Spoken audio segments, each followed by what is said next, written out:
Madame, Monsieur, bonsoir et bienvenue dans 52 minutes avec notre invité de ce soir, porte son identité dans son nom, Rahal, nomade. Mais comme l'a écrit Claude Lévi-Strauss, l'identité se réduit moins à la postuler ou à l'affirmer qu'à la refaire, la reconstruire. Ce qu'il n'a cessé de faire tout au long de sa vie, de ses pérégrinations, sa migration en ville, puis en Europe et peut-être une continuité, un nouveau nomadisme. Notre invité vient et revient de loin, de très loin. Ces dernières années, on entend dire qu'il faut sauver l'école publique, une école qui a sauvé des générations entières. Notre invité en fait partie. L'école publique l'a sauvé, lui a ouvert des mondes, des horizons dont il ne soupçonnait même pas l'existence. Mais ce n'était pas un enfant malheureux avant de rejoindre les bancs de l'école. Il vivait juste dans un autre monde, une autre dimension, dans une immensité, dans le désert, cet infini mis à la portée des hommes. Notre invité est fils de nomade, petit-fils de nomade, arrière-petit-fils de nomade et nomade dans son enfance. Un enfant né sous une khayma dans la région de Tintan. Un petit nomade bercé par le sirocco du désert et parfois par les vents et les caresses de son vent qui peut se faire aussi doux que les chants de sa mère et que ses mains dans ses cheveux.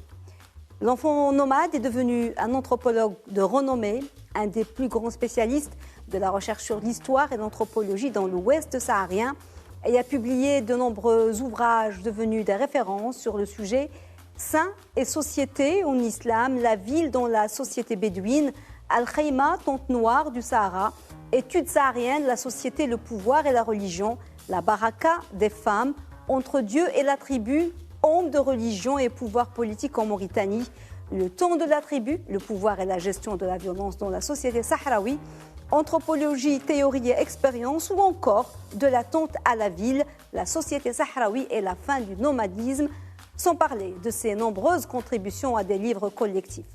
Rahal Boubrik, car c'est de lui qu'il s'agit, est aujourd'hui un enseignant-chercheur d'anthropologie et d'histoire à l'Institut des études africaines, Université Mohamed V Rabat. Il était aussi, entre autres, directeur du Centre des études sahariennes et conseiller auprès du président du CNDH, le Conseil national des droits de l'homme.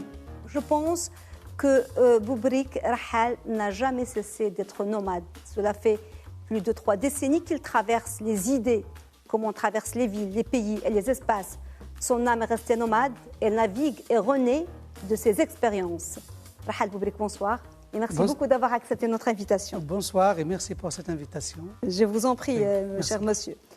Alors, dans la dédicace de votre livre, De l'attente à la ville, la société sahraoui à la fin du nomadisme, vous avez écrit, comme dédicace à mon père, Salek, né et mort en nomade dans l'immensité du désert, à la mémoire de ma mère, Zainabou, qui a vécu la transition brutale du nomadisme à la sédentarisation, à mes enfants, Badr Erim,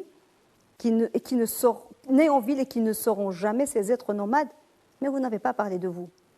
Si vous deviez rajouter une dédicace à vous-même, qui êtes né nomade et qui avez eu un autre destin par la suite, qu'auriez-vous écrit? Je n'ai pas pensé à cette question, mais je pense, comme vous avez dit, on reste toujours dans l'âme. Je porte déjà ce nom, nomade, Rahal, et je pense mon parcours même professionnel, de l'université d'Agadir, à l'université de Kénitra, à l'université de Rabat, et à l'intérieur de l'université de Rabat, de nomadiser de la faculté des lettres à l'Institut des études africaines, et même au sein de ça, travailler aussi hors de l'université avec le CNDH, comme vous avez cité. Donc ça montre ce nomadisme reste dans l'âme, autrement, et aussi sur le plan culturel, par une culture très profonde qui reste nomade, malgré cette ouverture sur le monde, qui est aussi bénéfique dans mon parcours personnel. Alors, vous êtes né sous une khayma, dans la région de Tintan. Où exactement et quels souvenirs gardez-vous de vos premières années d'enfance? C'est ici, dans cette région? C'est dans cette région, c'est à 31 km de Tintan. C'est pas loin de localité, la commune de Tilemzone. C'est la place de l'Oumailah aussi, un petit lac qui s'appelle l'Oumailah. Et c'est ici que je suis né et j'ai découvert en fait cet espace et cette vie de nomade avant d'être sédentaire, surtout plus tard, Ça, c'est à la plus tard, ville de ça, c'est Tantan, donc le quartier Ain al-Rahma à Oui. Tantan, qu'on voyait sur la photo avec un ami, Un ami. Mansour. Comment étaient vos années de petit nomade? Parce que pendant 6, 7, 8 ans, vous avez mené la vie que menaient tous les enfants, parce que c'était le mode de vie. Elles étaient comment ces années? Est-ce que vous gardez un souvenir? Un souvenir très lointain parce que j'étais faut être un enfant qui gardait encore, que je gardais les chèvres, les petits chèvres, les petits de chèvres, l'arou qu'on l'appelait à l'époque, Oui. avec ma sœur Soukaina. Et donc cet enfant, c'est dans ce WAD, parce que c'est l'espace qu'on avait montré maintenant, c'est WAD, et vaguement du souvenir WAD, oui. voilà. Et donc je suis retourné 40 ans après, et donc j'étais surprise, je ne me souvenais plus de ce WAD là, mais quand j'ai découvert, la mémoire de l'enfance est remontée, et c'est une enfance très douce avec mes parents, avec mes soeurs, mes frères, et avec les chèvres et les chameaux. C'est ça, mais le lointain souvenir de Contact, cette ça, immensité. C'est plus tard. Et donc, voilà. Contact avec la nature permanent, avec la nature, avec les animaux, avec aussi cet univers de désert, parce que je me souviens toujours, ma soeur, on avait une année de différence, et on jouait toujours avec des choses très simples, mais voilà, c'est notre enfance de nomade. Sœur, oui. Ça, c'est par contre, c'est l'aîné. C'est Soukaina, ça c'est Mbarka, donc qui m'a marqué aussi autrement. On va en parler, on va y arriver. Alors quelque chose va se passer qui va totalement chambouler votre vie. Il y aura la sécheresse, il y aura la guerre, vos frères vont s'enrôler dans l'armée. Racontez-nous cette période qui était une période dure et ce qui va changer dans votre vie. Déjà, avant ma naissance, parce que je suis, en fait, c'est une date présumée, 1965, mais peut-être je suis né avant, peut-être après. Mais déjà avant, 7 ans après, il y avait l'opération Ecovion. Cette opération, elle a bouleversé la vie des nomades au Sahara. Donc, c'est une attaque armée franco-espagnole très brutale. Ça poussait les gens à quitter leur espace de nomadisme traditionnel. Et immédiatement, ça c'était 58, et 59-60, il y avait la sécheresse. Et donc beaucoup de gens aussi, ils ont peur de leur châtel, le seul moyen de vivre dans cette immensité de désert. Et plus tard, donc, on est resté avec peu de moyens, surtout de chèvres. De chèvres, de chameaux étaient décimés. Donc mes parents se sont rapprochés de la ville, c'est pourquoi on n'était pas loin de Tantan, à 30 km de Tantan. Et je pense, mais surtout cette période, cette décennie, donc 70, mon père est décédé. Donc mon frère qui était déjà, quand j'ai parlé quand on n'avait plus de chapelle, bien pas assez de chapelle, donc mes 3 frères, et c'est surtout mon frère Ahmed Salem, il était engagé dans l'armée. Et donc on ne sait pas. On sait peu de choses sur cette période, mais on sait qu'il y a toute une partie de ces jeunes qui ont quitté la vie de berger et la vie de nomade, se sont réfugiés, entre guillemets, en ville. Et la ville, en fait, il y avait l'armée. Donc, ils sont engagés dans l'armée soldats, voilà. Et après, donc, 63, il y avait quand même la guerre des sables sur les frontières. Et une partie de ces jeunes issus de ces provinces du Sud, surtout à l'époque, il y a Koutatan et Tarfaya qui étaient libérés, l'autre Saguer Hamra et Yodoro encore sous l'occupation espagnole. Ils étaient mobilisés vers la région de Ouarzazate, de Zagora et de cette partie-là. Mon frère, il était à Ouarzazate. Qu'est-ce qui s'est passé? Il est venu un jour? Il est venu après le décès de mon père, 2 mois après son décès, peut-être 2-3 mois. Et donc, moi, j'étais le cadet, j'étais le dernier. Il a dit à ma mère, il faut que je l'amène à l'école. Pas qu'elle reste ici. Vous deviez avoir quel âge à peu près? À peu près 6 ans. Très jeune. Très jeune, 5 ans et demi, 6 ans, 7 ans. Donc il y a un arrachement. D'abord le père qui est décédé. Et j'étais obligé de quitter ma mère. Et je suis parti avec lui. Je suis redevable à lui. Parce que c'est lui qui m'a amené à Ouarzazate. J'étais à l'époque à l'école coranique. Et après, à l'école primaire à Ouarzazate avec lui. Puis, donc 75, elle était mutée à Rabat, à l'hôpital militaire. Et j'étais avec lui à Rabat, donc on était à J5 ici, et je suivis une partie de ma scolarité primaire ici à Rabat, et 77, le retour à Tantan. Le retour à Tantan. Alors, je vais revenir un tout petit peu, quand vous êtes allé avec votre frère à Ouarzazate, vous connaissiez un petit peu la ville, vous connaissiez Tantan, mais c'était dur cette transition. Comment vous avez vécu cet éloignement de vos repères, de votre monde, de votre maman? Un petit enfant de 6 ans, on a vu la photo. Est-ce que c'était très dur? C'est très dur. En fait, je ne connaissais pas la ville. On n'était pas loin de là. On m'a dit autour de Tantan. Je n'ai jamais été à Tantan à l'époque. D'ailleurs, Tantan, c'était un petit village. Oui. Donc, en fait, à Ouarzazate, c'était le premier. Ouarzazate, d'abord, j'ai quitté mon univers de nomade. Oui. J'ai quitté ma mère. Oui. Je venais de perdre mon père. Oui. Et j'arrive à Ouarzazate. Et ce qui m'a marqué à l'époque, c'est le froid. Le soir, c'était très, très froid pour un nomade qui arrive à Ouarzazate. C'était très froid. Ouais, et aussi la langue. Par exemple, c'était les années 60, 70, on était à Tassomat. Oui. Maintenant, je l'appelle la Médina, la vieille Médina. Oui. Et donc, mon entourage, c'est amazirophone. Et moi, que je parle quoi Hassania, je ne connais même pas la Darija. Donc, mais c'était pas maintenant avec. J'analyse les choses, mais sur le. Maintenant, avec les enfants s'adaptent vite. S'adaptent vite, donc je me suis adapté. J'étais à l'école coranique, après à l'école primaire. Cette sédentarisation dont vous avez beaucoup parlé, surtout dans votre livre de l'attente à la ville, c'était aussi peut-être beaucoup plus dur pour les femmes, parce que les femmes étaient maîtresses, parce que la khayma leur appartenait, c'est elles qui confectionnaient la khayma, et du jour au lendemain, ça a bousculé. Est-ce que c'était un petit peu une petite dégradation pour elle, un déracinement, c'est sûr? Est-ce que vous savez comment l'a vécu votre mère? Est-ce que vous avez eu des conversations avec elle par la suite? Moi, j'ai laissé ma mère sur la tente. Oui. Je l'ai quittée 70 sur la tente. De retour, en fait, pendant les vacances scolaires, je l'ai vue 2-3 fois. Après, Ouarzazate, Rabat, c'était loin aussi de Tantan. Donc, de retour en 77, je suis retourné donc, pour vivre. Donc, j'ai trouvé toute ma famille devenue sédentaire en fait, à Tantan, un quartier qui s'appelle Al-Rahma.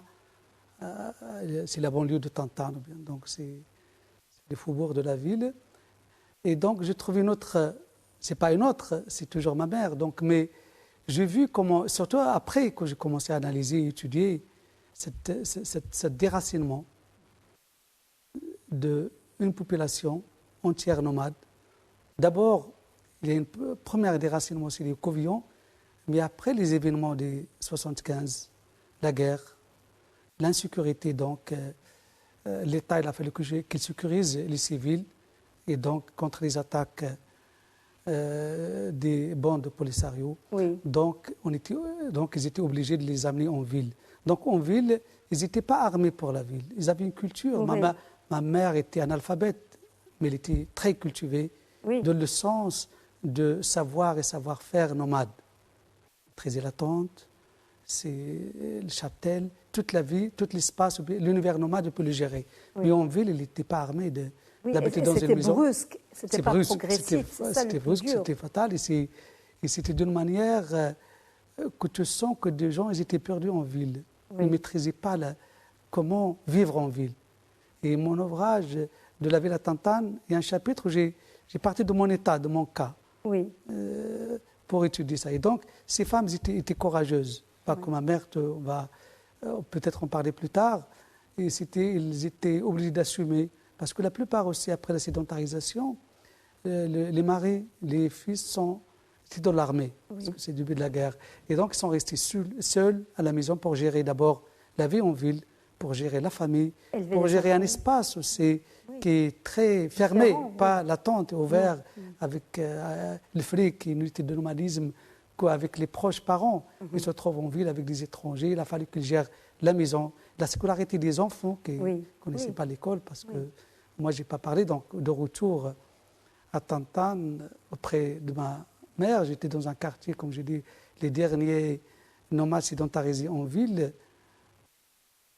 à la marge de la ville. Et donc, même la notion de l'école, il n'y a pas de notion de l'école. Oui, vous m'avez dit que vous êtes revenu à un moment et puis vous avez dit à votre maman, je ne veux plus aller à l'école. Et elle a dit, c'est pas grave. Voilà, voilà pour elle. Donc, surtout, j'étais très... Après Très cette choyée, séparation, très voilà, gâtée. voilà, le cadet. Donc, j'étais très gâté. Donc, je dis non pour elle. D'ailleurs, dans mon quartier, parmi les rares qui étaient scolarisés, c'était Vous moi. étiez À ce l'exception. niveau-là, au CM2. J'étais au C'est vous CM2. qui n'étiez pas normal, en fait. Voilà, La c'était norme, moi. c'était de ne pas aller à l'école. Voilà. Alors, avant de poursuivre l'entretien, on va s'arrêter à une rubrique qui s'appelle l'objet. On demande à l'invité de ramener un objet qui compte beaucoup pour lui. L'objet. L'objet. Donc, Chapli, c'est un tsbih que ma grande sœur Mbarka m'a offert. Et donc, j'ai beaucoup ça parce que ça me rappelle aussi la foi de ces femmes. Je me rappelle ma mère, c'est toujours le matin, se réveille avec l'invocation de Dieu par ce tsbih. Oui. Sabbaha, c'est la gloire de Dieu. Oui. C'est toujours la ilaha, il n'y a pas de Dieu que Allah, Mohammed et son prophète. Et cette foi simple Oui. et profonde. Oui. Je me rappelle toujours ma mère, donc la prière, peut-être qu'on est la Fatiha, et quelques sourates très courtes. Et un jour, je plaisantais avec elle, comment tu fais la prière, tu ne connais pas les sourates. Elle m'a raconté cette histoire, qui après je l'ai repris dans mon ouvrage sur la baraka des femmes. Elle m'a dit qu'il y avait une femme, après ce mythe, ou bien cette légende, Oui. j'ai trouvé ailleurs, qui s'appelle Maimouna. Mais Oui. pour elle, Maimouna peut être que Sahara.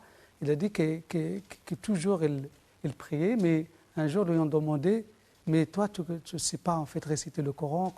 Il a dit, moi, je dis toujours dans ma prière, Maimouna connaît Dieu, et Dieu connaît Maimouna. Maimouna ta'araf Moulana, Moulana ya'araf Maimouna. Et après, elle est devenue une sainte. Et j'ai retrouvé plus tard, dans d'autres récits de légendes, pour montrer que la foi, ça n'a aucun rapport avec des artifices, beaucoup qu'on le voit maintenant dans la religiosité de quelques-uns. Donc ce chapelet, c'est à sa mémoire. C'est à sa mémoire, c'est elle voilà. qu'on voit ici. Voilà, et Donc, aussi à une certaine forme de religiosité très simple oui, et très sincère. très sincère. Je Oui, n'ai oui. pas mis en doute la sincérité des autres, Oui, mais surtout en tout cas, celle-là, celle des femmes C'est du pourquoi ce désert. tisbih-là, Bien je le sûr. conserve comme un gris-gris. Oui, je vois. Alors, après l'école primaire, on va voir des photos de l'école primaire. Voilà, ça c'est à l'école Khamis, voilà, Shahada à l'époque, Shahada à CM2. l'époque, oui. C'est à Tantana Hafsa bint Omar, c'est une école. Vous étiez bon élève à cette époque ou pas encore, normal, à l'époque? Une scolarité un peu perturbée parce que j'ai quitté l'école. Oui. C'est la deuxième année parce que, comme je dis, j'ai quitté l'école pendant 3-4 mois. Je suis retourné à l'école, toujours grâce à mon frère, Ahmed Salim. Et donc, ça, c'est quand j'ai redoublé le CM2. Oui. Ça, c'est ma deuxième année de CM2. CM2. Après, il y aura les années collège et les années lycée. Et surtout les années lycée, là, vous allez vous révéler à vous-même parce que vous allez être débarrassé de certaines matières qui vous dérangeaient. Qu'est-ce qui s'est passé? Ça, par contre, ça, c'est le collège. Ça, c'est le collège. Ça, c'est le collège de Tantan à l'époque, qui ne s'appelait pas Hassan II. Vous êtes en bas? En bas, c'est à côté de tableau. Oui. Donc, je commence à m'intéresser à l'école. L'école commence à m'intéresser. Oui. Donc, avant, c'était une punition. Le déclic, c'était le lycée? Le déclic, c'était la fin du collège. Oui. J'avais 2 maîtres, un de l'arabe et l'autre de l'histoire géo, qui m'ont beaucoup encouragé, qui m'ont encouragé, ils m'ont donné des histoires, des romans. Vous lisiez quoi à l'époque? À l'époque, au lycée, au collège d'abord, on lisait le Manfaloté, on lisait Najib Mahfoud. On a commencé Najib Mahfoud. Des incontournables pour bien écrire. Pour voilà, le style. c'était aussi. Mais plus tard, c'est surtout au collège, au lycée, comme je suis débarrassé aussi des matières scientifiques, oui. Et surtout le français, et donc, parce que ces matières étaient enseignées en français. Vous en sortez bien maintenant. Bon, l'histoire avec le français, c'est une autre histoire. On va en parler. Oui. Voilà, donc, par contre, au lycée, donc ça c'est avec des amis au lycée. Oui. Et donc, ça, c'était une époque où je commençais à vraiment en fait, lire beaucoup. Donc, c'était une génération qui était, malgré Tintin était loin de tout. Donc, mais on était très passionnés par la lecture. Et surtout, on avait une génération qui était avant nous, juste avant nous, qui était à l'université et qui à l'été nous a ramené en fait, des livres, des romans. C'est là où on a découvert aussi Abdelrahman Mounif, Oui, Hanna Mina. Ah oui. Et cette partie, on l'a lu non, au lycée à l'époque. Oui. Et même des ouvrages de... On avait un enseignant, Banan, Si Banan, je ne peux pas dire son nom, c'est Banan, qui nous a ouvert aussi cette horizon. C'était notre professeur d'arabe au lycée. Et c'est lui qui nous a ouvert sur Sartre, sur Foucault, sur Derwish, sur les deux côtés. À ce moment-là, à l'époque, première année bac, deuxième année bac, on connaissait déjà ces noms. Et aussi les noms des grands penseurs et chercheurs comme Jabri, Oui. comme d'autres. Donc c'est la découverte de la philosophie, des sciences humaines, de l'engagement aussi, avec des poètes comme Derwish. Est-ce que c'est de là où est née votre envie de faire de la philosophie? Parce que c'est ce que vous allez faire à la faculté. Pourquoi vous avez fait philosophie? Écoutez, donc, je pense qu'il y a les 4 amis sont là, Dassidé, Al-Habou, Al-Ghazal, Ibrahim. Donc on était 4, il a fallu qu'on se mette d'accord sur la discipline, la branche qui nous réunit, c'était la philosophie. Donc de Tantan à Rabat. Oui. C'était 86, c'était la découverte, c'était notre voyage. Soit, je ne parle pas de voyage même au niveau de l'espace, même au niveau intellectuel, au niveau culturel. Rabat à l'époque, l'université, le milieu universitaire. Comment était le milieu universitaire à l'époque? C'était une autre époque. C'était à notre époque. Il y avait d'abord le mouvement estudiantine qui était très mouvementé. Il y a aussi les activités parallèles. Oui. Moi, je me souviens, voilà, c'était à la première année, ça c'est la deuxième année, troisième année, à la cité universitaire Suisse 2. Il y avait Nasriwan, il y avait le théâtre, il y avait aussi, on suivi beaucoup, en fait, il y avait le cinéma, moi j'étais aussi dans il y avait le ciné-club. Voilà, oui. ciné-club à la Cali, on assistait toujours dimanche matin. Il y a aussi le siège, en fait, le bureau de l'OLP. Oui. Chaque samedi après-midi, des films sur la Palestine, sur la cause, on était dans cette ambiance. Tout le monde était de gauche, c'était normal. Oui, le corps est à gauche. Oui, il est le toujours corps est à gauche, il ne peut pas être ailleurs, c'est clair. À Fès, à Rabat et puis à Fès, il y a la conscience politique qui va commencer aussi à naître. Voilà. Et puis, avant que je passe à ça, vous aimiez beaucoup lire, mais les livres étaient rares à l'époque. Vous aviez une petite bourse. Oui, on avait une bourse, petite bourse. Petite bourse. Et la bourse, toute la bourse, on le cotisait pour, à l'époque, surtout la première année, oui. On le louait, et donc pour la nourriture. Donc, pour la nourriture. Donc, ça... Il y a ce livre qui est très important, question de sociologie, de Pierre Bourdieu, et que vous avez acheté. Racontez-moi, parce que c'est passionnant l'histoire de ce livre, parce que je vois qu'il coûte à l'époque 74 dirhams, qui était une fortune. Voilà, donc à l'époque, surtout pour moi, c'est le premier livre, ouvrage, parce que ça, on est arrivé à Rabat, au mois d'octobre, novembre, surtout octobre, la rentrée, septembre-octobre. Et ça, janvier, j'ai acheté parce que j'ai vu une date. Moi, ça fait longtemps que j'ai cet ouvrage-là, mais de temps en temps, quand je cherchais, j'ai trouvé dernièrement. Et c'est le premier ouvrage que j'ai acheté en français. Et surtout, j'étais à la librairie à l'époque, maintenant je pense que ça s'appelle la librairie Libre-Service. À l'époque, ça s'appelle Bachir. Et donc, pendant un mois, je passais chaque jour dans les rayons et je feuilletais le livre. J'essayais de comprendre. Et surtout, c'était cher pour moi. On n'avait pas 74 dirhams, c'était cher. J'ai passé de ça et après un jour, un trou dans ma bourse et j'ai acheté. Oui, et je vois des notes et puis des traductions parce que franchement, c'était un grand effort pour dire, parce que c'est en français, il fallait aller chercher, même pas, je dis le petit Robert, même pas le petit Robert, parce que le petit Robert, il faut maîtriser le français. Donc c'était difficile. Déjà, Bourdieu, c'est difficile. Déjà, Bourdieu, c'est difficile. Oui. Et donc, nous, à cette époque-là, Bourdieu, c'était nos professeurs, comme professeur Ahmed Bourqiya, Ben Saïd, Ustad Ben Saïd, c'est Ben Saïd, c'est Martal Harraz, donc c'est Bourdieu à l'époque, c'était je n'ai pas oublié aussi que nous avons beaucoup initié à Pierre Bourdieu, Boudoudou. Est-ce que vous avez Mohamed Guessous à l'université? On avait Mohamed Guessous, j'ai eu au XIIe siècle Mohamed Guessous. Alors, pour Mohamed Guessous, il va jouer un rôle, lui. Mohamed Guessous, c'était quand j'ai eu ma licence, Le mémoire de licence, je donnais je l'ai en fait à l'université ici, Mohamed V. Oui. J'ai croisé c'est Ben Saïd, là, je lui dis voilà, j'ai fait un mémoire avec le professeur Ahmed Bourqiya. J'aimerais bien votre avis. C'était quelque chose, il est toujours quelque chose. Oui, donc, il a pris, il m'a donné son numéro de téléphone, il m'a dit il faut me contacter d'ici 10 jours. J'ai contacté 10 jours, il était à l'époque encore, commence à avoir des problèmes de santé. Il m'a dit je ne l'ai pas encore lu. Et un jour, je lui ai dit voilà, vous êtes là, marhaba, vous êtes bien. Et donc, il m'a accueilli chez lui, il habitait à Agdel à l'époque. Et j'étais très impressionné par cette grande tombe qui a accueilli un étudiant encore. Il a mis des remarques, il m'a encouragé à poursuivre mes études. Oui. Et c'était pour moi un encouragement.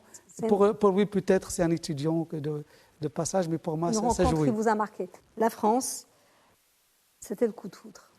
Pourquoi? Qu'est-ce qui vous a ce que vous avez le plus aimé, au-delà de la formation académique, vous étiez à Sorbonne 3 et tout ça, qu'est-ce que vous avez aimé le plus? C'est la culture. Disons, la culture. Voilà, moi je suis arrivé en France à 24 ans, donc un jeune, je viens de loin, très loin, on a vu les photos. J'ai jamais été en fait, j'étais toujours enraciné dans ce grand Sahara, sa culture hassaniya. Mais en même temps ouvert, ça m'a permis l'ouverture. Déjà Rabat, ça m'a permis de s'ouvrir sur notre univers. Et en France, c'est une autre culture, c'est un autre univers, mais aussi l'anthropologie. Oui. La sociologie nous ouvre l'esprit. Ça vous a reformaté. Voilà. D'abord le respect de l'autre. Et respecter les autres cultures et s'ouvrir sur l'autre, quel que soit cet autre, proche ou bien lointain. Et la France, en fait, en France, quand je suis arrivé, donc, il y avait encore beaucoup d'étudiants marocains à l'époque. Oui. Juste avant moi, il n'y avait pas de visa. Donc, on pouvait y aller à l'époque. Donc, c'était d'abord les bibliothèques, les bibliothèques où il y avait des médiathèques pour voir aussi les films, des documentaires. Il y a les rencontres avec aussi un mouvement étudiantine très actif de Marocains à l'étranger. Oui. Et je suis arrivé en 90, c'est la guerre de Golfe. Donc il y avait beaucoup de manifestations contre la guerre. Et donc tout ça, ça a aidé vite à s'intégrer dans un milieu étudiantine à Paris 8 d'abord, et plus tard à Paris 3. Votre doctorat, il y a eu la thèse. Le doctorat, vous avez travaillé sur quel sujet? Le doctorat, j'ai travaillé sur la sainteté et sur la Mauritanie. D'abord, c'était une découverte. D'abord, ça a commencé par un diplôme des études approfondies à Paris 3. Et j'ai travaillé sur la sainteté à partir de Cheikh Mel'Aini. Cheikh Mel'Aini, j'ai découvert, moi je suis Gondia Tantan, on connaît la famille de Cheikh Mel'Aini, très respecté et vénéré comme ça. Et d'ailleurs, le grand Moussem, voilà, c'est Constant Hamès. Oui. C'est Perrin, Pierre Perrin aussi, c'est à côté, c'est un grand anthropologue qui est à côté de lui. Ça s'est rencontré à Rabat. Constant Hamès m'a encouragé de continuer sur cette piste-là de Cheikh Mel'Aini que j'ai découvert à travers le Clésio, le livre de désert. Vous qui veniez de vous avez trouvé à travers... Oui. Le désert qui m'a découvert, c'est un personnage historique. Donc, et plus tard, j'ai continué sur la confrérie en général, et surtout en Mauritanie. Donc, ça m'a conduit avec les frontières entre le Mali et la Mauritanie, le Haut, le sud-est Mauritanie actuel. Et c'est là où j'ai fait mon terrain avec les disciples de cette confrérie et avec d'autres acteurs, soit religieux, soit politiques. Ça, c'est Ouellata, c'est une ville, d'ailleurs, la ville que Ibn Battuta a visitée au XIVe siècle. Oui. Et donc, c'est une ville qui m'a beaucoup marqué et sur laquelle, après, j'ai écrit un livre sur la ville de la société bédouine. Et c'est une ville qui a une longue histoire depuis le Moyen-Âge. Mais maintenant, malheureusement, il est encerclé par des sables. Et ça, c'était 95. Alors, à Paris, bien sûr, il y avait votre doctorat, vos recherches, mais il y avait votre vie culturelle et artistique. Et il y avait des chanteurs que vous avez découverts et que vous aimiez beaucoup. Il y avait toute la musique française classique, les chansons à texte. Voilà, chanteurs d'auteur, les chansons d'auteur. En fait. On écoute des petits morceaux de chanteurs que vous aimiez bien? Oui, avec Barbara plaisir. Et Léo Ferré? Voilà, avec plaisir. Un petit extrait de Léo Ferré et puis un petit extrait de Barbara.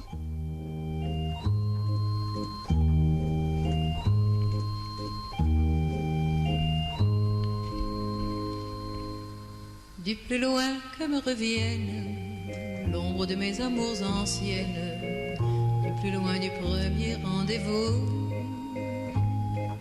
du temps des premières peines, lors j'avais 15 ans à peine, cœur tout blanc et griffes aux genoux. Que ce fut, j'étais précoce, de Oui. tendres amours de gosse. Barbara, Léo Ferré aussi, vous aimez beaucoup Léo Ferré. Bien, les Ferré, la fête de l'humanité. La C'est fête là- de l'humain, c'est parce que vous C'est aviez là où j'ai toujours... assisté au concert de Léo Ferré. Et c'est toute une époque.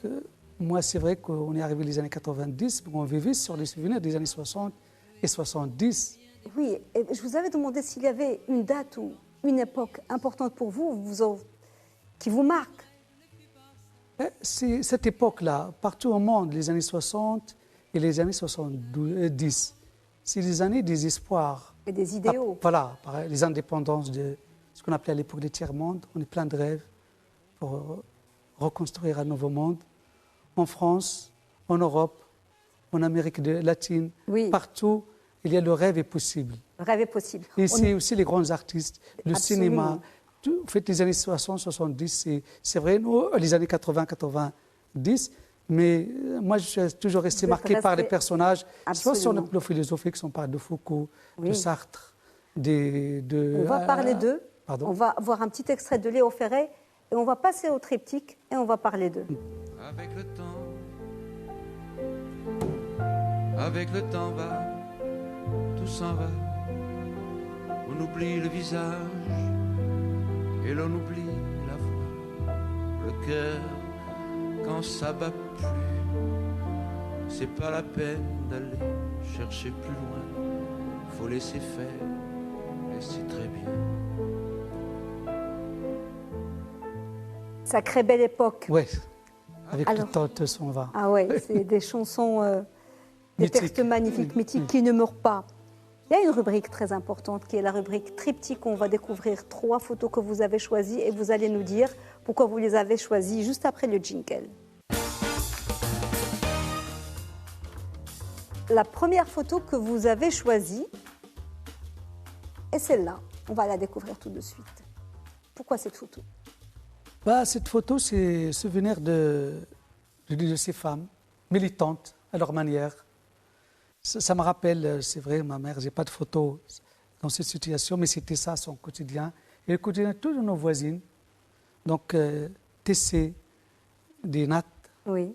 que souvent ils vont les vendre au marché pour subventionner, pour avoir un revenu, toujours avec un bébé et heureuse avec le Oui. tsbih après et avec les chansons, d'ailleurs qu'on va entendre à la fin Oui. de Tombar Mazeina. Oui. Et donc ça m'a marqué cette photo-là, et on voit même les bijoux, et tout Oui. ça, c'est une époque. Et même la coiffure des femmes, Oui. tout a disparu. Tout a disparu malheureusement. Mais aussi un hommage à la patience, au courage et la dignité de ces femmes-là, qui ont vu que ce passage-là de nomades en ville, avec beaucoup de difficultés, mais sans... Elles ont du mérite parce qu'elles Voilà. ont pu quand même s'en Et sortir. voilà. Et- Et cette élever photo-là, leurs ça me touche beaucoup quand Parce je que la vois. ça aurait pu être votre mère, Ouais, ça le peut être petit ma enfant sœur, aurait pu voilà. être Ah oui, votre voilà. sœur, vous. La deuxième photo, c'est dans un autre registre. Voilà, ça c'est... On est au mois de septembre. Ça fait 22 ans, 2020, un enfant. Et donc cette image nous a marqué, j'étais encore en France. elle vous Ça avait nous a bouleversé. marqué tout le monde. Et ça, c'est aussi un clin d'œil à cette icône de la résistance, de la deuxième intifada. Et c'est aussi pour montrer que la Palestine qu'on a portée, qu'on était au lycée, qu'on était à l'université, elle reste toujours là. Oui. Et il doit rester là jusqu'à ce que ce peuple arrive à son but, fonder son État sur la Palestine libre. Exactement. Et la troisième photo, c'est beaucoup plus... Ah, ça c'est les années 68, là, vous avez parlé de Foucault. De Ça, c'est une universalité. Ça, c'est un engagement Mais de l'intellectuel. 68, 68, non voilà. On voit Foucault, Michel Foucault, Sartre, Oui. et toute une époque, l'époque de possible, si je dis. C'est parmi les slogans de mai 68, soyez réalistes, demandez l'impossible. Et ça, j'aime bien ça. Oui. C'est-à-dire les gens ne sont pas résignés, ils rêvaient. On avait le droit de rêver. C'est une vrai. époque qu'on peut rêver, refaire le monde. Mais c'est vrai qu'il y avait des déceptions, mais au moins, ils ont osé. Et ça, c'est aussi ça l'engagement. Ça, même des philosophes grands comme Sartre, comme Michel Foucault, et comme d'ailleurs Althusser et Derrida et autres, ils étaient surpris par le mouvement des jeunes. Oui. Mais et après, ils ont suivi le mouvement. Et donc, donc voilà, c'est une époque. C'est une époque, c'est Voilà. une époque. Alors, après, vous allez aller aussi en Allemagne, dans la ville de Hambourg. De Berlin. De Berlin, vous allez aller à Berlin, à Berlin. Et vous m'avez dit que vous allez dans une université, et pas n'importe laquelle. C'est une université où d'illustres noms. Était là. Donc, après ma thèse, donc, j'ai bénéficié d'une bourse postdoctorale de recherche à Wissenschaft Kolleg. Oui. Et à Wissenschaft Kolleg, elle m'a rattaché à l'université de Humboldt University. C'est la grande université allemande. C'est là où il y avait Hegel, Marx. Donc, c'est une grande université. J'ai beaucoup en fait. Une année, c'était très riche pour découvrir une autre culture germanique. Oui. Je ne la connais pas à l'époque. Et donc, c'était très riche. C'est pourquoi je dis, en fait, il y a une phase d'apprentissage, mais au-delà de l'aspect scolaire, même l'aspect, c'est la découverte des autres, Oui. d'autres cultures. Toujours en portant cet esprit d'anthropologue de découvrir l'autre. Alors, vous alliez aller plus loin, en Asie, et puis vous avez dû faire un choix. Racontez-moi. Donc après une année à Berlin, je suis retourné à Paris et j'ai eu aussi une bourse pour Tokyo, pour l'université de Tokyo. Et en fait, au retour au Maroc, j'étais à Laayoune, visiter ma mère. C'est là où j'ai changé. Donc il y avait un poste à Agadir, de professeur. Donc par hasard, j'ai découvert l'annonce, j'ai postulé. Et quand j'étais en fait informé que j'étais recruté comme professeur à la faculté d'Agadir, là où j'ai commencé, j'ai dû abandonner Tokyo pour rester parce qu'à un moment donné, j'avais besoin de ce retour-là. Après 10 ans. Vous étiez fatigué d'être à l'étranger, vous vouliez rentrer. Rentrer, et je suis rentré. Vous avez rentré, vous avez commencé par Agadir. Est-ce que c'est à cette époque-là où vous avez commencé à vraiment vous spécialiser dans l'anthropologie du Sahara et de l'Ouest saharien? Non, ça a commencé depuis mes premières recherches, Oui. première mémoire de licence à l'époque, avec le professeur Rahma Bourkia, c'était sur le Tantan, sur ce changement de la bédouinité vers la citadinité. Oui. Et plus tard, ma thèse, c'était sur l'Ouest saharien aussi. Mon devoir et ma thèse, c'était sur l'Ouest saharien. J'ai élargi un peu l'espace vers la Mauritanie parce que je ne peux pas comprendre la culture bédane sans cette profondeur mauritanienne actuelle. Donc cet espace de bédane, donc j'étais obligé Donc la thèse, la recherche m'a conduit ça. Et donc, l'université d'Agadir, c'est l'enseignement et la recherche, et transmettre surtout. J'ai accumulé, donc déjà, avant 2000, j'avais déjà publié la thèse, le CNRS, Centre national de recherche scientifique, ça et société en islam. Donc j'avais déjà édité, publié dans des revues spécialisées, mais surtout la transmission. Ça enseigner et transmettre. Et ça, donc, et en même temps, travailler avec d'autres collègues. Et pas n'importe lesquels, parce que vous m'avez dit que c'était très touchant, très intimidant, un motif de fierté, parce que vous êtes revenu enseigner aux côtés de vos anciens professeurs. Voilà. Qu'est-ce que ça vous faisait d'être à côté de Madame Rahma Bourkia ou d'autres professeurs? Donc après Agadir, Rahal, donc fidèle toujours à mon nom, je suis parti à Kénitra pendant 4 ans. Et 2011, j'ai changé aussi d'université, j'ai nomadisé un peu aussi à l'université de Rabat, la faculté des lettres. Et c'est là où j'ai été au département de sociologie, là où j'ai commencé ma carrière de recherche. Et j'étais très fier parce que j'ai trouvé mon professeur Al-Harras, c'est le professeur Al-Harras. Rahma Ustada, professeur Rahma Bourkia, Al-Barhoum Sid Dehan, les 3 qui m'ont. Malheureusement, je n'ai pas trouvé Boudou parce qu'il n'était pas là à cette époque. J'ai trouvé aussi quelqu'un que j'estime beaucoup, Ben Saïd, mais à ce moment-là, il est déjà parti. Mais voilà, j'avais la chance aussi de travailler avec mes professeurs, et c'était aussi quelque chose de la carrière de quelqu'un, de comment travailler à côté de ses professeurs, surtout Oui, après, c'était les dernières années à enseigner au département de sociologie. Après 2017, j'ai quitté la faculté des lettres pour le centre, l'Institut des études les sahariennes. études. Entre-temps, Parce qu'il y a eu une belle Aventure, belle oui. aventure. oui. Ça, c'est le centre d'études sahariennes. Oui, de 2013 à 2017, c'est ça? De 2013 à 2017. Oui, Et là, c'est notre aventure aussi, avec, avec un grand monsieur. avec un grand monsieur, avec ses Liazami, Driss Liazami, qu'on a conçu ce projet-là, et avec d'autres, avec mon ami, à l'époque était le doyen, Sib Oui. Hadda, Oui, c'est lui qui nous a donné les locaux à la faculté des lettres, qui a appuyé ce projet-là, avec M. Hajji, à l'époque était directeur de l'agence du Sud, qui a beaucoup appuyé, c'est un homme de culture. Oui. Et donc c'est avec ces hommes-là qu'on a fondé cet institut. plus de Un centre. 60 publications, On je a crois. 60 publications. Oui. Et en même temps, la formation, ça m'a permis aussi de réaliser ce rêve, de former des gens pour les études sahariennes, c'est la transmettre. Donc Très il y avait un important. master sur les études sahariennes, une formation doctorale, et toujours avec l'appui de ces hommes. Je parle de culture et de passion, et aussi d'appui très engagé pour ce projet-là. Et Ces formations n'existent plus aujourd'hui? n'existe plus malheureusement. Malheureusement, Et c'est le, dommage. et le centre aussi est fermé. Il est fermé. Il est fermé depuis 2017.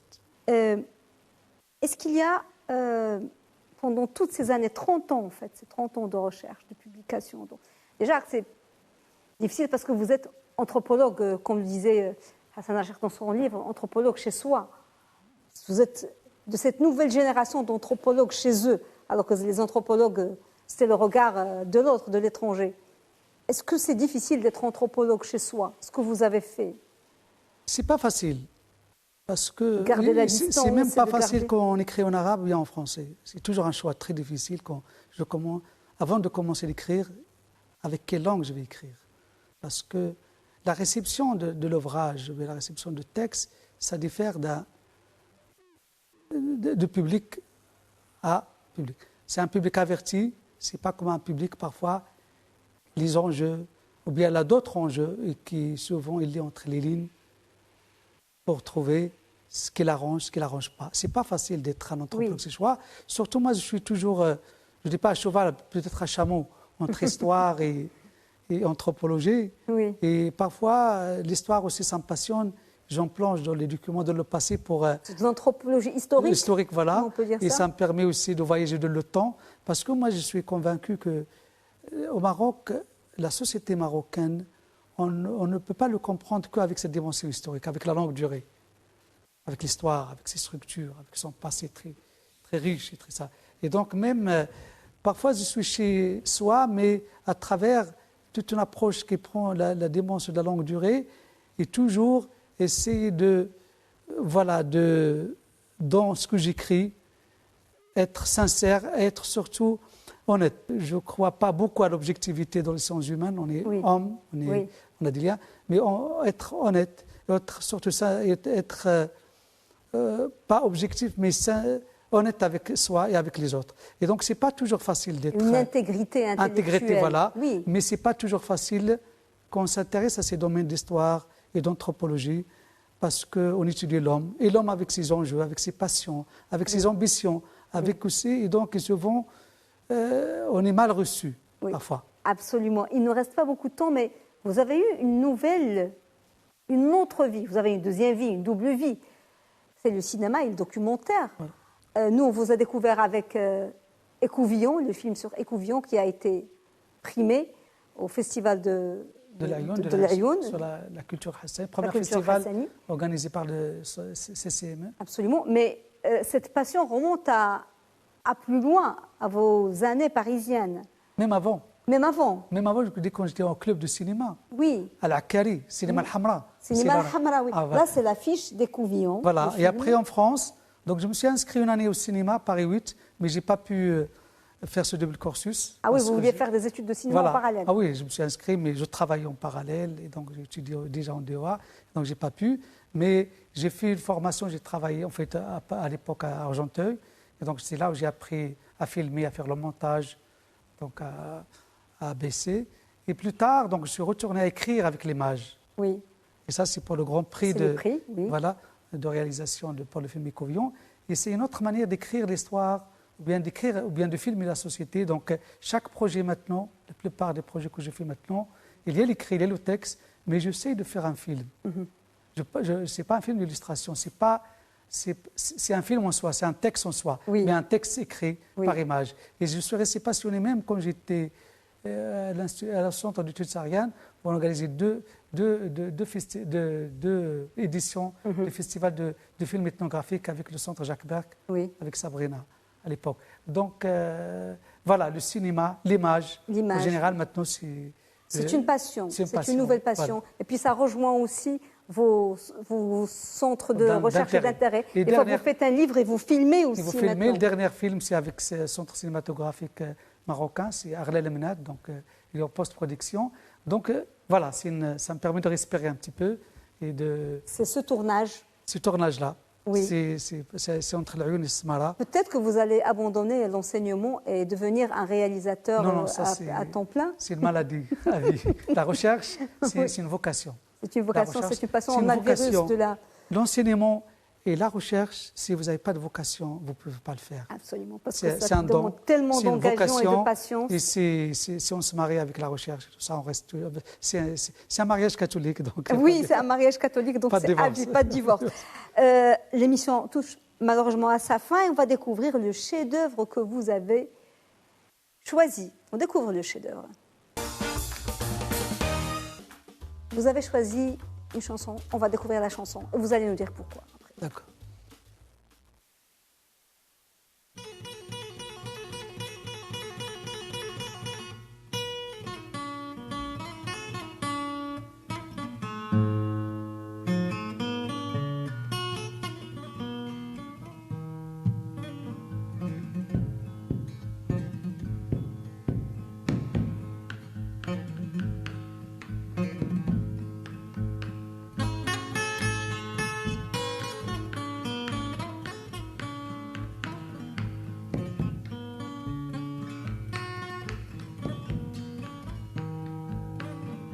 تمبر ما زينا يا ليلى يا غنيانا تمبر ما زينا ليلى يا غنيانا. C'est étonnant. Pourquoi j'ai jamais entendu Ali Farka Touré chanter en hassani. Alors... Ali Farka Touré, comme tout le monde le connaît, c'est un grand chanteur malien. Oui. Donc moi j'ai assisté à un concert en 1995 à Nouakchott. C'est la première fois que j'ai vu chanter cette chanson de Tambarma. Et c'est la même chanson que ma mère chantait quand elle faisait, comme la photo qu'on a vue, Tissé Danat. Et donc c'est une chanson pour bercer, elle a bercé notre enfance. Une petite berceuse. Et donc quand elle chantait sur quoi? Un sujet simple. C'est un sujet très simple, mais en arabe, c'est très facile. C'est sa petite chèvre. Voilà. Non, c'est pas la chèvre, mais il parle. C'est une chanson, mais surtout avec Ali Farka Touré, il a donné une dimension mondiale avec ça. D'ailleurs, Ali Farka Touré, quand il veut chanter cette chanson-là, il prend une autre guitare, une autre guitare que pour cette chanson. Et c'est magnifique, il l'a magnifié. Bien sûr. Et moi, c'est parmi mes chanteurs préférés, et surtout avec cette chanson-là, doublement, il m'a enchanté doublement. Dernière chose, vous travaillez sur quoi, Monsieur Rahal Boubrik? Je sais que vous n'allez jamais vous arrêter et que vous adorez la recherche. Quel est, si ce n'est pas indiscret ou pas trop tôt, votre sujet de recherche actuel? Actuellement, je suis passionné par un autre sujet, sur l'esclavage. Ça me permet de voyager aussi de le temps de l'espace, de Mali jusqu'au Maroc, jusqu'au Lorient. Et c'est un ouvrage qui permet aussi d'assumer cette partie de notre histoire collective, comme Africains. On n'oublie pas qu'on est Africains. Oui. Je travaille aussi sur un projet collectif avec d'autres chercheurs, donc avec l'Académie du Royaume de Maroc. Je coordonne ce projet-là scientifique avec des chercheurs maliens, mauritaniens, français, italiens, américains. Donc, partout au monde, on travaille sur ce projet-là de Figuig à Timbuktu, avec M. Hajmri et M. Lombarki de l'Oriental. Merci beaucoup. Vous n'avez pas fini de nomadiser, ça, on l'a compris. Bon Merci. courage pour cette plongée dans l'anthropologie, dans votre monde, votre enfance, dans le monde des nomades et celui de la recherche. Merci beaucoup, M. Rahal Boubrik, et à très bientôt, j'espère. Merci beaucoup. Madame, Monsieur, merci beaucoup de nous avoir suivis. Bonne suite des programmes sur Média TV et à la semaine prochaine.